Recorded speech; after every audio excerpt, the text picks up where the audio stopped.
এই দেখুন, এটা হচ্ছে NH60 Kharagpur two Baleshwar NH60, যার মধ্যে পোক্তাপুল থেকে কৃষ্ণপুর 5 কিলোমিটারের মধ্যে হবে ইমার্জেন্সি রানওয়ে স্ট্রিপ, যেখানে যুদ্ধকালীন তৎপরতায় বা যুদ্ধকালীন পরিস্থিতি তৈরি হলে এখানে ফাইটার জেট বা যুদ্ধ বিমান এখানে নেমে ট্রায়াল দেবে 5 কিলোমিটার রাস্তায়।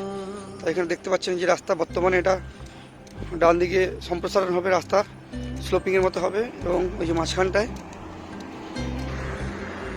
এই যে মাঝখানটা দেখতে পাচ্ছেন, এই মাঝখানটা যা দেখতে পাচ্ছেন ঘাস এবং মোরাম আছে, এটা আর থাকবে না, এটা পুরোপুরি ঢালাই হয়ে যাবে।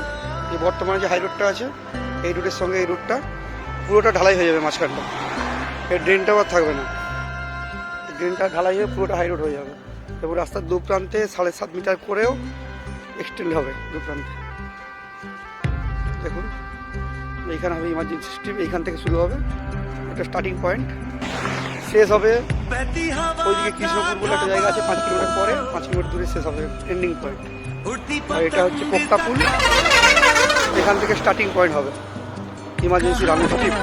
প্রথমে এখানে থাকবে গেট, প্রথমে গেট থাকবে, ব্যারিয়ার থাকবে, তারপরে এখান থেকে 750 মিটার পরে একটা হবে পার্কিং জোন, পার্কিং এরিয়া থাকবে, তারপরে 3.5 কিলোমিটার মেন রানওয়ে, একই রকম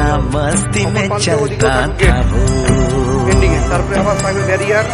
हमको कल की फिक्र सताती, वो बस आज का जश्न मनाता, हर लम्हे को खुल के जीता था वो। कहाँ से आया था वो,